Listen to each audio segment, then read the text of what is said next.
Hello दोस्तों आज के इस वीडियो में हम लोग हल करने वाले हैं क्लास 10th के मैथ का जो चैप्टर है 5वां समांतर श्रेणियाँ। ठीक है, तो देखिए पूरे चैप्टर से हमने कुछ मोस्ट इंपॉर्टेंट क्वेश्चन इस वीडियो में हमने ले रखा है। ठीक है, जैसे यहाँ पर हमारे पास है, देखिए सबसे पहले एकदम से आसान समझेंगे, धीरे धीरे हम लोग जो भी डिफिकल्ट क्वेश्चन है उसको हम लोग एकदम आसान तरीके से समझेंगे। ठीक है, जैसे यहाँ पर हमारे पास क्वेश्चन है कि AP 3/2 1/2 और इसके बाद से माइनस का 1/2 और 3/2 माइनस का। ठीक है, कि प्रथम पद A, ठीक है, A सार्वंतर D ज्ञात कीजिए। ठीक है, अब इसको हम कैसे निकालेंगे, तो देखिए सिंपल इसमें होता क्या है, प्रथम पद पूछ रहा है तो मतलब कि यही वाला है, इसमें तो कुछ करना ही नहीं है। ठीक है, तो यहाँ पर सिंपल आप दे दीजिए कि A बराबर में 3/2, बस यही इसका आंसर हो गया। ठीक है, लेकिन इसमें एक चीज़ और पूछा है कि सार्वंतर मतलब कि D का मान ज्ञात कीजिए। ठीक है, आपको ये चीज़ हमेशा पता होना चाहिए, इसको हम A से भी दर्शाते हैं और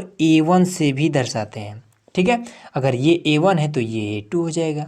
ठीक, ये A3 हो जाएगा, हालांकि लिखते नहीं है। ठीक है, समझाने के लिए हमने लिख दिया है। ठीक है, तो अब इसके बाद से जब D ज्ञात करना होता है, ठीक है, D मतलब कि इन दोनों के बीच में कितने का अंतर है, ठीक है, वो चीज़ होता है। तो D ज्ञात करना है तो यहाँ पर D बराबर में होता है A2 माइनस का A1। ठीक है, अब इसमें से हम क्या कर देंगे, A2 कौन है, ये वाला 1/2 माइनस में A1 कौन सा है, तो 3/2। अब हर तो बराबर है तो इसको घटा देंगे तो माइनस, ये वाला बड़ा है ना, तो माइनस का 3/2 में आपका घटाएंगे तो 2 हो जाएगा, सॉरी 2/2 में आपका हो जाएगा 2। ठीक, अब इसे हम इसको काट देंगे, माइनस है तो माइनस का 1, सिंपल है, आपका आंसर हो गया। अब देखिए यहाँ पर हमारा क्वेश्चन नंबर दूसरा, ठीक है, जो कि मोस्ट इंपॉर्टेंट है, कह रहा है कि संख्याओं की निम्नलिखित सूचियों में कौन AP नहीं है। ठीक है, यदि है तो अगला और 2 पद लिखिए।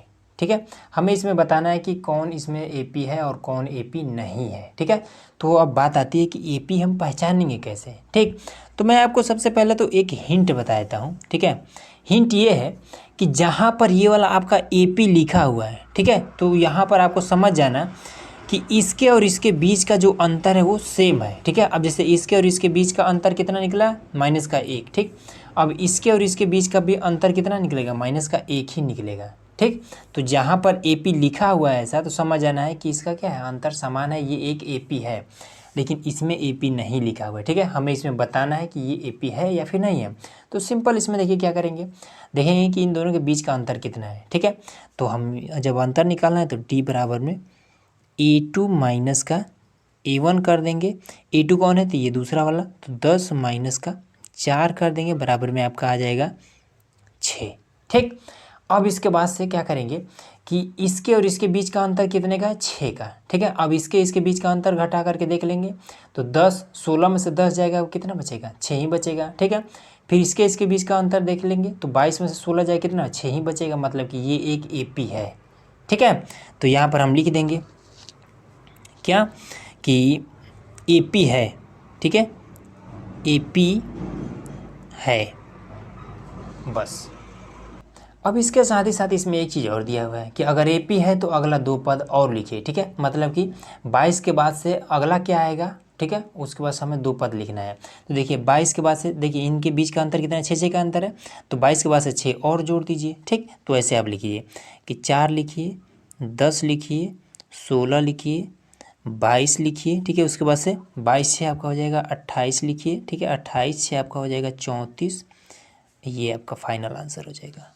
ठीक, अब इस तरीके से इसमें भी देख लीजिए कि D बराबर में A2 माइनस का A1 करिए, A2 आपका 2 है और माइनस लगा हुआ है A1 में, ये भी ऑलरेडी माइनस में है तो माइनस का यहाँ पर हो जाएगा 2। ठीक है, तो ये माइनस में प्लस हो जाएगा, 2 दूना 4, ये आपका 4 हो गया। ठीक, अब ये वाला आप देख लेंगे कि क्या इन दोनों के बीच में 4 का अंतर है, तो चलिए कर लेते हैं, अगला भी कर लेते हैं। इसको मान लीजिए D1, जब अगला करना होता है तो D2 इस तरीके से कर लेते हैं। ठीक है, तो ये कितने नंबर पे, 3 नंबर पे है, तो A3 माइनस का A2 कर देंगे। ठीक है, अब A3 कितना है, तो 1 2 3, 3 है माइनस का, तीसरा माइनस का 2 है। ठीक है, माइनस लगा देंगे, A2 का कितना है, 2 है, तो ये आपका 2 है। ठीक है, अब ये भी आपका जुड़ जाएगा तो माइनस का हो जाएगा 4। यहाँ पर आपका प्लस का 4 आ रहा था, यहाँ पर आपका माइनस का 4 आ रहा है, मतलब क्या है, AP नहीं है। क्यों? क्योंकि इसके बीच का जो अंतर है वो अलग अलग है। अब आइए एक प्रश्न और है, ठीक है, इंपॉर्टेंट प्रश्न। इसमें कह रहे हैं कि निम्नलिखित स्थितियों में संबंध संख्याओं की सूची एपी है अथवा नहीं, ठीक है, और क्यों? अगर कह रहा है कि अगर एपी है तो क्यों है, रीजन आप बताइए, ठीक है। तो समझिए, इसमें कह रहा है कि प्रत्येक किलोमीटर के बाद टैक्सी का किराया, जबकि प्रथम किलोमीटर के लिए किराया 15 रुपया है, ठीक है, और प्रत्येक अतिरिक्त किमी के लिए 8 रुपया। मतलब इसका सिंपल ये है कि अगर आप किसी टैक्सी से 1 किलोमीटर जाते हैं तो आपको 15 रुपया देना पड़ता है, ठीक है। और फिर आपको जब 1 किलोमीटर पहुँचे और फिर लगा कि नहीं अभी हमें 1 किलोमीटर और आगे जाना है, तब इसमें कहता है कि आपको 15 में 8 रुपया और जोड़ करके 2 किलोमीटर के लिए देना पड़ेगा, ठीक है। 2 किलोमीटर पहुँचे, फिर पता चला कि नहीं अभी 1 किलोमीटर हमें और आगे जाना है, ठीक है। तब अब इसके बाद से क्या करेंगे, उसी जैसे कि 15 में 8 जोड़ेंगे, कितना आपका हो जाएगा, 20 23 हो जाएगा, ठीक है। 23 में जब 3 किलोमीटर जाएंगे तो 23 में फिर 8 रुपये जोड़ करके आपको देना पड़ेगा, ठीक है। तो अब इसको कैसे हल करेंगे, देखिए सिंपल लिखेंगे, प्रथम किमी का किराया है, ठीक है, 15 रुपया है, ठीक है। और उसके बाद से कह रहा है कि अतिरिक्त किमी, तो लिख देंगे कि अतिरिक्त किमी का किराया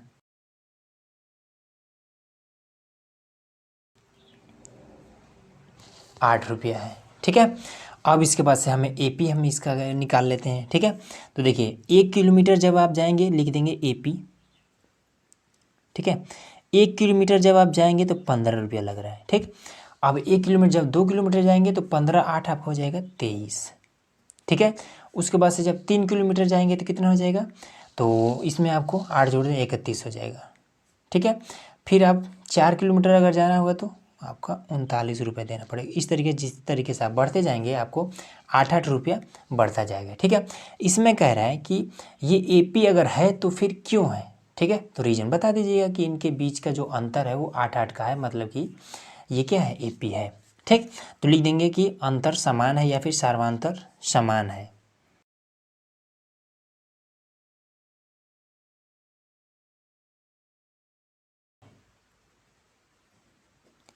तो यहाँ पर लिख देंगे सर्वांतर समान है अतः एपी है, ठीक है। बस यही आपका आंसर हो जाएगा। अब यहाँ पर हमारे पास कहता है कि निम्नलिखित एपी के प्रथम 4 पद लिखे, ठीक है, जिसका प्रथम पद ए और सर्वांतर डी दिया हुआ है, ठीक है।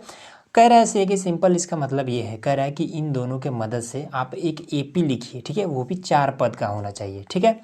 तो देखिए सिंपल इसमें करना क्या है, डी मतलब क्या, डिफरेंस, ठीक है, ए मतलब क्या, पहला पद। तो कहता है कि पहला पद आपका अगर 10 है, ठीक है, तो दूसरा पद कितना होगा, तो देखिए दूसरा पद हमें ऐसा लेना है, ठीक है, जिसका अंतर कितना, 10 का अंतर हो, ठीक है। तो 10 के बाद से कितना हो जाएगा, अगर हम 20 ले लें और दोनों को घटाएं तो 10 आ जाएगा ना, सिंपल है, ठीक है। और उसके बाद से अगला पद तो 30 ले लेंगे, 20 में 10 इसमें जोड़ देंगे, ठीक है। तो ये आपका अगला पद हो गया। अब इसी 30 में 10 और जोड़ दीजिए तो आपका अगला पद हो जाएगा 40। इस तरीके से आपका चलता जाएगा। तो यही आपका हो जाएगा एपी, ठीक है। सिंपल आपका आंसर ये हो गया। अब इसी तरीके से ये वाला करना है, ठीक है। तो इसमें एपी हमें बताना है, ठीक है। तो देखिए पहला पद आपका माइनस का 2 है, ठीक। अब माइनस के 2 में डिफरेंस कितना है, 0 का है, ठीक। तो माइनस के 2 में 0 जोड़ेंगे तो कितना हो जाएगा, माइनस का 2 ये रहेगा, ठीक है। माइनस का 2 ये आपका माइनस का 2 ये चलता रहेगा, ठीक है। तो ये भी आपका सिंपल सा आंसर हो गया। अब यहाँ से आपका आ जाता है एक बहुत ही इंपॉर्टेंट क्वेश्चन जो कि हमेशा पूछा जाता है इस टाइप का। कहता है कि एपी, सबसे पहले यहाँ पर एपी लिख दिया, मतलब कि इन सभी के बीच का जो अंतर है वो सेम है, ठीक है। तो इसमें कह रहे हैं एपी 2 7 12 का 10वां पद होगा। अब सबसे पहले क्वेश्चन को समझिए, जैसे पहला पद है यहाँ पर 2, ठीक है। तो इसको हम कैसे लिखेंगे, जैसे कि ए बराबर भी लिख सकते हैं और A1 बराबर भी आप इस तरीके से लिख सकते हैं 2, ठीक। दूसरा पद क्या है, तो दूसरा पद आपका 7 है, तो दूसरा पद को कैसे लिखेंगे, आप ऐसे लिखेंगे A2 बराबर में आपका 7, ठीक। हालांकि इससे हमें कोनो मतलब नहीं है। उसी तरीके से पूछ रहा है 10वां पद, मतलब कि पहला पद ये है, दूसरा पद ये है, तीसरा पद ये है। उसी तरह चलते चलते जब आगे बढ़ते जाएंगे तो 10वां नंबर पे कौन सा पद मिलेगा, जैसे दूसरा नंबर पे 7 मिला है, उसी तरीके से 10वां नंबर पे कौन सा पद मिलेगा, ये चीज़ हमें बताना है, ठीक। तो 10वां नंबर को हम कैसे लिखते हैं, 10वां नंबर को हम A10 बराबर में कौन सा पद मिलेगा, ये चीज़ हमें बताना है, ठीक है। तो देखिए सिंपल सा एक फॉर्मूला होता है कि AN बराबर में A प्लस में N माइनस का 1 और D, ये फॉर्मूला होता है। ठीक है, तो हमें कौन सा 10वां पद बताना है, मतलब कि हम 10वां पद यहाँ पर इस तरीके से हम लिखते हैं ना, तो n के स्थान पे क्या है 10 है, तो सिंपल यहाँ पर हमें 10 रख देना है। ठीक है, तो n के स्थान पर हम 10 रख देंगे। a के स्थान पर मतलब पहला पद ये आपका 2 है, तो यहाँ पर हम 2 रख देंगे, प्लस में n के स्थान पर 10 रखेंगे, तो 10 माइनस का 1, और d के स्थान पर मतलब इन दोनों के बीच का डिफरेंस कितना है। ठीक है, तो मन करे तो इसे निकाल लीजिएगा कि d बराबर में A2 माइनस का A1, A2 आपका 7 है। ठीक है, A1 आपका 2 है, और इसको घटा देंगे 5 आ जाएगा। ठीक है, तो D का मान आपका 5 आ गया। तो इसी तरीके से A10 बराबर में आपका हो जाएगा 2 प्लस में घटा देंगे तो आपका 9 और गुणे में आपका 5। ठीक है, 9 5 45 2 47, तो A10 मतलब कि 10वां जो अंक आएगा, 10वां जो संख्या आएगा वो 47 होगा। सिंपल ही आपका आंसर हो गया। ठीक है, बिल्कुल आसान था। अब दोस्तों यहाँ पर है हमारा क्वेश्चन नंबर 6। ठीक है, तो इसमें कह रहा है कि AP 21 18 15 का कौन सा पद माइनस का 81 है। ठीक है, जैसे इसमें कह रहा है कि जब आगे बढ़ते जाएंगे, ठीक है, तो किस नंबर पे ये माइनस का 81 आएगा। जैसे यहाँ पर हमने क्वेश्चन नंबर यहाँ पर 5वां हमने किया था, सेम इसका एकदम से अपोजिट है। ठीक है, जैसे इसमें कह रहा था कि 10 नंबर पे कौन सा पद आएगा, ठीक है, कौन सा संख्या आएगा। अब इसमें कह रहा है कि ये जो माइनस का 81 है, जब हम बढ़ते जाएंगे आगे इस तरीके से, तो माइनस का 81 किस नंबर पर आएगा। ठीक है, जैसे इसमें पूछ रहा था ना कि 10वां नंबर पे क्या आएगा, उस तरीके से इसमें पूछ रहा था कि माइनस का जो 81 है ये किस नंबर पे आएगा इस वाले लाइन में। ठीक है, आइए इसको हम बताते हैं कैसे इसको हल करना है। तो जैसे उसको हम कर रहे थे कि an बराबर में हमें ज्ञात करना था। ठीक है, हमें पता था इसमें कि 10वां पद बताना है। ठीक है, तो n के स्थान पे हम फटाक से क्या किए थे, यहाँ पर 10 रख दिए थे। ठीक है, लेकिन इसमें हमें नहीं पता है कि कौन से नंबर पे ये माइनस का 81 है। ठीक, तब हम क्या करेंगे यहाँ पर कि an बराबर में माइनस का 81 रखेंगे, सॉरी 18 हो गया 81। ठीक है, फॉर्मूला यही लगाएंगे कि an बराबर में a प्लस में n माइनस का 1 और d। ठीक है, अब ये an का मान यहाँ पर माइनस का 81 है, तो माइनस का 81 रखेंगे। a का मान पता है ये पहला वाला होता है, तो यहाँ पर 21 कर देंगे। n का मान हमें नहीं पता है। ठीक है, तो n माइनस का 1 रखेंगे। d का मान हमें पता हो सकता है। ठीक है, कैसे कि d बराबर में A2 माइनस का A1 से। ठीक है, A2 का है 18 है, 18 माइनस का 21। ठीक है, घटा देंगे तो माइनस का 3 आएगा। ठीक है, माइनस का 3 यहाँ पर कर देंगे। अब इसके बाद से देखिए माइनस का 81 बराबर में, हाँ इसको भी सबसे पहले इधर बुला लेते हैं। ठीक है, तो माइनस का 21 हो जाएगा। ठीक, प्लस में था। अब यहाँ पर ये आपका n माइनस का 1 और ये माइनस का 3 जो कि गुणे में है। ठीक है, अब ये दोनों माइनस में है तो ये दोनों जुड़ जाएगा। ठीक है, तो यह कितना हो जाएगा 102 हो जाएगा, माइनस का 102।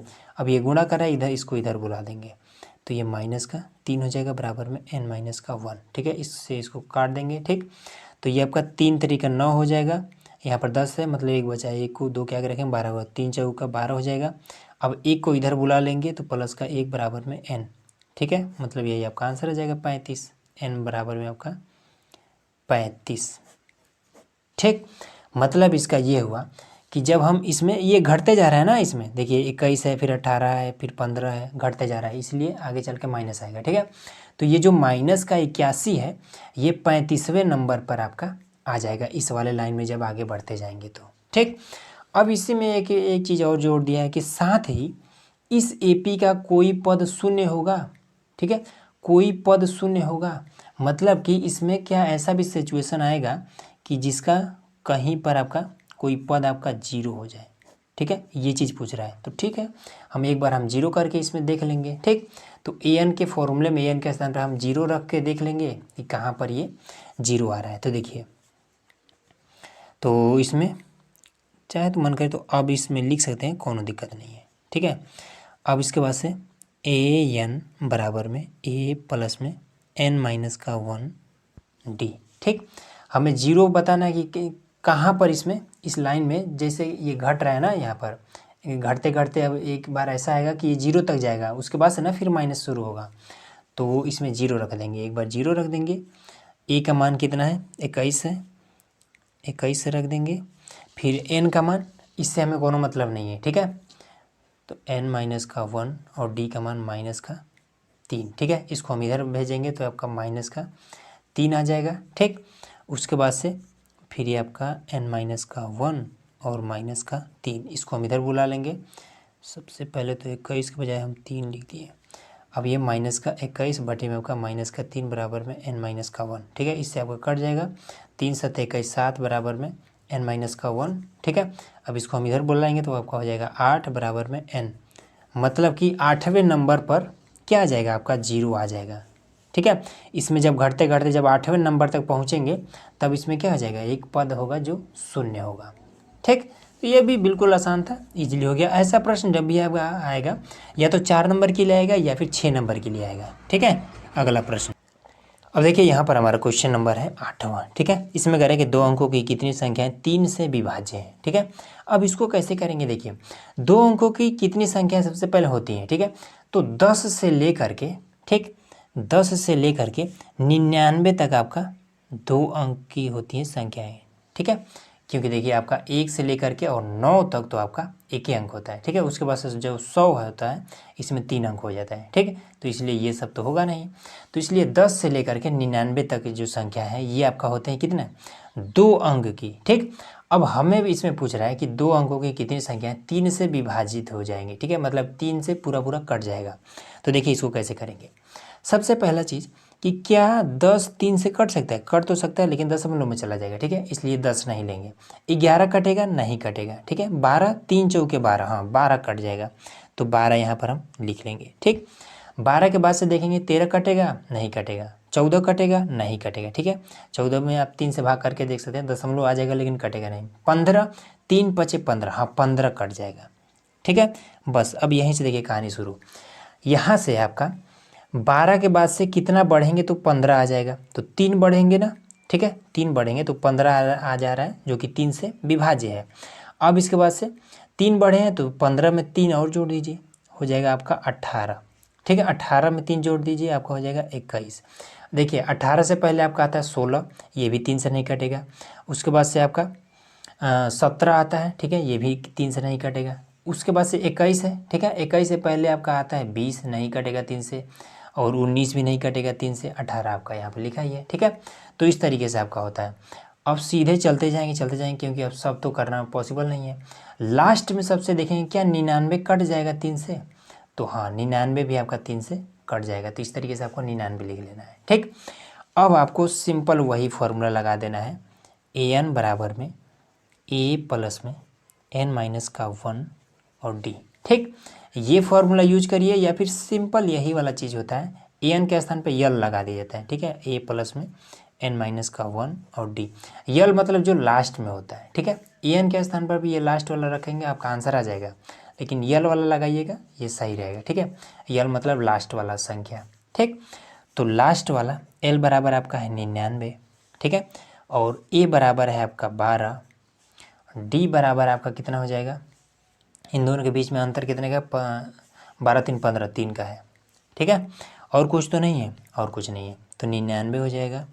a का मान 12, n माइनस का 1 और d का मान कितना है आपका 3, ये। अब इसको हम इधर भेज देंगे तो हो जाएगा 7 और 8, ठीक है, 8 है ये, और उसके बाद से बराबर में n माइनस का 1 और गुणे में 3, ये गुणा कर ही रह जाएगा, भाग करने लगेगा, तो इधर आपका हो जाएगा 87 बटे में 3 बराबर में n माइनस का 1, ठीक। इसको काट देंगे तो 3 दूना 6, 3 9 27 बराबर में n माइनस का 1, इस एक को इधर बोला लेंगे तो 30 हो जाएगा, तो n बराबर में आपका 30, ठीक है। तो 2 अंकों की 30 ऐसी संख्याएं हैं, ठीक है, जो कि आपका 3 से विभाजित हो जाएंगी, ठीक। तो इजीली क्लियर हो गया, यही आपका आंसर हो जाएगा, ठीक है। उम्मीद है कि ये सारा चीज़ आपको इजीली समझ में आ गया होगा। तो चलिए मिलते हैं नेक्स्ट वीडियो में, जिसमें हम लोग और भी इम्पोर्टेंट क्वेश्चन को हल करने वाले हैं, ठीक है। तो उसके लिए चैनल को सब्सक्राइब जरूर कर लीजिएगा।